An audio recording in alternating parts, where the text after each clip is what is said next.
अस्सलाम वालेकुम जी, मैं हूं आर्य अली। आप देख रहे हैं मेरा चैनल। तीफी बट ने हमारे साथ गद्दारी की है, उसके तमाम सबूत हमारे पास हैं जो कि हम पुलिस के हवाले कर रहे हैं। एहसन शाह और मलिक सुहेल ने खुफिया वीडियोस पुलिस के हवाले की हैं जो कि अब पुलिस के पास बड़े ही पुख्ता किस्म के सबूत आ चुके हैं। तीफी बट ने दोबारा से लाहौर में अंडरवर्ल्ड बनाई ताकि अमीर बलाच को आराम से रास्ते से हटाया जा सके और उसको कोई पूछने वाला भी ना हो, और इसमें कुछ पुलिस के बड़े भी शामिल थे। एहसन शाह को फोहश वीडियोस बनाकर ब्लैकमेल किया, लड़कियां कौन सप्लाई करता था, मौत तुम्हारा इंतजार कर रही है, आखिरी वक्त किसने अमीर बलाच को कॉल करके वलीमे में जाने से रोका था। बड़ी इंपॉर्टेंट वीडियो है क्योंकि अमीर बलाच अपने बेस्ट फ्रेंड के भाई की शादी को अटेंड कर रहा था और बड़ा रिलैक्स था।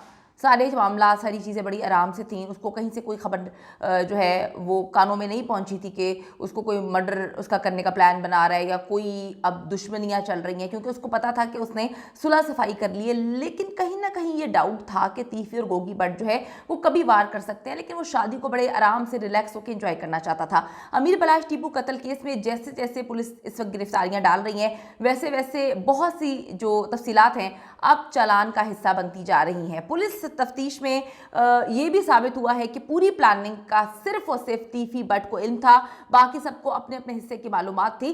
सब में से कुछ लोगों को तो इन्होंने जो है वो उनके साथ भी दो नंबरी की है। जिनको फंसा दिया है उनको फंसाने का पहले दिन से ही प्लान था। एहसन शाह, मलिक सुहेल समेत शूटर्स को भी अब मालूम हो चुका है कि तीफी बट जो है सबके साथ धोखा करके खुद आराम से निकल गया। तीफी बट ने तो इस तरह से किया जैसे उसने कभी मुड़कर पाकिस्तान आना नहीं है, उसका कारोबार यहाँ पर है। हाँ, फैमिली को उसने सेटल करवा दिया पाकिस्तान से बाहर, लेकिन उसका कारोबार जो है वो पाकिस्तान में है। आज नहीं तो कल वो मामले को जो है वो ठंडा करेगा, उसके बाद पाकिस्तान आएगा। जिस आराम से सुकून से वो मोहसिन नकवी साहब के चैनल पे बैठ के, एक नेशनल टीवी पे बैठ के जो है, जो पुलिस को मतलूब है बंदा, वो अपना नैरेटिव बिल्टअप कर रहा है जो कि बलाच की फैमिली के मुताबिक मुकम्मल तौर पे झूठा है, तो वो कैसे पाकिस्तान छोड़ के जा सकता है। लेकिन अभी वो मुकम्मल तौर पे गायब है। यही वजह है कि अब ये सब अपने अपने राज उगल रहे हैं, क्योंकि इन सबको पता चल चुका है कि जिनको लेकर जाना था उनको लेकर वो निकल चुका है। बाकी लोगों को जो है वो धोखा दिया गया है, उनके साथ खेल खेला गया है। मोबाइल के इस दौर में सब ने तीफी बट की कुछ ना कुछ खुफिया वीडियोस, रिकॉर्डिंग्स जो है वो करके अपने पास रखी हुई हैं ताकि वक्त आने पर इसको इस्तेमाल किया जा सके। जहां एहसन शाह से अमीर बलाच की वीडियोस निकली हैं, वहीं पर उसके एक मोबाइल में तीफी बट की ऑडियो और वीडियोस भी मौजूद हैं जो कि बहुत इंपॉर्टेंट सबूत है। लेकिन एहसन शाह की अपनी फौहश वीडियोस भी सामने आई हैं जिनमें वो मुख्तलिफ लड़कियों के साथ जो है वो इंतहाई वाहियात काम कर रहा है और इंतहाई उरिया किस्म की हालत में पाया गया है। एहसन शाह नई कहानी सुनाता है कि तीफी बट को मालूम था कि मुझे लड़कियों का शौक है, मैं लड़कियां देखकर पागल हो जाता था, मेरी राल टपकना शुरू हो जाती थी, इसीलिए उसने मुझे लड़कियों के जरिए जाल में फंसाया और फंसाकर मुझे ब्लैकमेल करना शुरू कर दिया और 5 करोड़ का वादा भी किया। ऐसा ही एक क्लिप मलिक सुहेल के मोबाइल से भी बरामद हुआ है पुलिस को, जिससे साफ जाहिर होता है कि मलिक सुहेल को भी काफ़ी अरसे से बलाच टीपू के कत्ल की प्लानिंग के हवाले से जो है वो मालूमात थी और इसको एग्जीक्यूशन के लिए उस फेज़ में डाल दिया गया था। अमीर बलाच ने एहसन शाह को जो गलत किस्म के वो काम कर रहा था, उसके गलीज किस्म के शौक थे, उनकी वजह से उससे जो है किनारों कशी कर ली थी। लेकिन जब तीफी बट से मामला सेट हुए एहसन शाह के, तो उसने अपनी शादी का ऐलान किया और शादी के ज़रिए दोबारा से दोस्त बन के उसको घेरा, उसकी फैमिली को भी बीच में इन्वॉल्व किया, क्योंकि उसको पता था कि इसकी फैमिली जो है उससे बहुत ज़्यादा मोहब्बत करती है और उसकी माँ कहीं ना कहीं जो है अपने बेटे को समझा देगी कि दोस्तों में लड़ाई वगैरह तो हो जाती है और इसको एक दफ़ा फिर चांस दो। एहसन शाह की शादी दिसंबर में हुई और इस शादी के बहाने जो है एहसन शाह ने बलाच से दोबारा दोस्ती का आगाज़ किया। यानी एहसन शाह की शादी भी इसी प्लानिंग का हिस्सा थी, इसी प्लानिंग के थ्रू ये शादी दिसंबर में की गई। आप देखेंगे कितनी गहरी प्लानिंग है कि एक बंदे को अपनी शादी तक करनी पड़ गई। 3 गहरी गाड़ियाँ जो थीं वो अब तक पुलिस अपनी तहवील में ले चुकी है।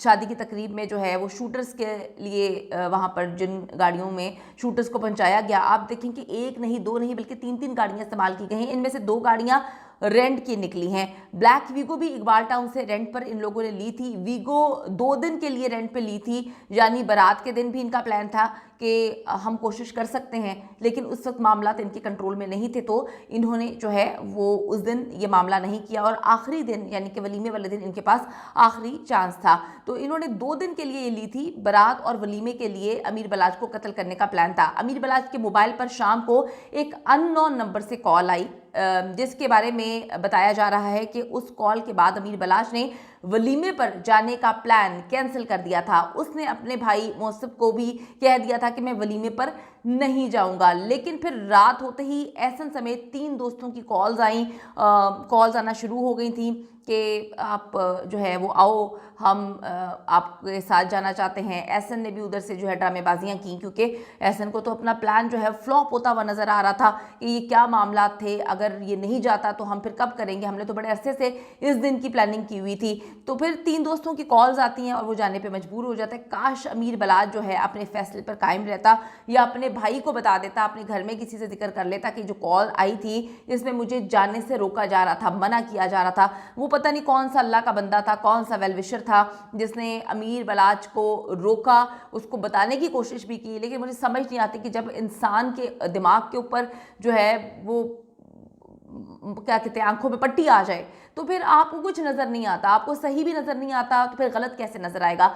अमीर बलाच को जब पता चल चुका था कि उसकी जान को ख़तरा हो सकता है, यानी कि कोई क्यों कहेगा कि आप वलीमे पे ना जाएं, यही वजह हो सकती है ना कि उसको जान का ख़तरा है और उसकी इतनी दुश्मनदारी थी, तो उसको या तो अपनी सिक्योरिटी को हाई अलर्ट करना चाहिए था या उसको जाना नहीं चाहिए था। अगर जाना चाहिए था तो थोड़ी देर के लिए जाना चाहिए था। ये तो खैर अब सारी वो बातें हैं कि ये हो जाता तो वो ना होता, काश वो ज़िंदा हो जाता, ये तो अल्लाह की मर्ज़ी है। लेकिन मैं आपको बताऊं कि जब कॉल आई थी और उस पर कुछ जो है लग रहा था कि मिस्टीरियस है, तो फिर सोचना चाहिए था कि ये काम ना हो। काश अमीर बलाच अपने फैसले पर गौर कर लेते और जो ना जाने का फैसला था उस पर कायम रहते। बलाच घर से तैयार होकर निकल पड़ा और बुलेट प्रूफ जैकेट भी उसने नहीं पहनी थी। उसने अपने भाई अमीर मौसफ को भी कॉल कर दी कि तुम भी शादी में आ जाओ, वलीमे पे आ जाओ, मैं जा रहा हूँ। बलाच को मालूम था कि उसे सिक्योरिटी थ्रेट है, लेकिन उसने सोचा शादी में कौन ऐसा रिस्क उठा सकता है, कोई ऐसा नहीं करेगा, इतने सारे लोग होंगे। और तीफी बट तो इतने दिनों से इस दिन के इंतज़ार में था। बड़ी अजीब सी बात है कि सोने पे सुहागा जो इसका घटिया दोस्त था एहसन शाह, जो कि आस्तीन का सांप लोग कह रहे हैं कि ऐसे दोस्तों से तो अच्छा है कि इंसान कभी किसी पे एतबार ना करे, दोस्ती ना करे, उसने जो है वो ये कहानी डाली कि तुम क्यों अपने इतने गार्ड्स को लेकर घूम रहे हो, मुझे नज़र आ रहा है जब वो वीडियो कॉल पे था, तो उनको कहो कि जो असलहा वो गाड़ी में रख दें। तो वो जाके असलहा जो है वो गाड़ी में उन्होंने रख दिया था। क्लाशन कॉफ़ी उनकी गाड़ी में थी, सिर्फ 1-2 के पास पिस्टल थी। तो ये बड़ी मिस्टीरियस चीज़ है, एक पूरी प्लानिंग थी। ये पुलिस को पता लगाना चाहिए कि कौन सा ऐसा वेल विशर था जिसने अमीर बलाच को जो है वो कॉल करके कहा कि आप वलीमे में ना जाएं। और अमीर बलाच ने सुन लिया, प्लान कैंसिल भी कर दिया, अपने घर में किसी को नहीं बताया। काश वो उस दिन सुन लेता, समझ लेता, इन दोगले दोस्तों की बातें ना मानता, तो आज वो ज़िंदा होता।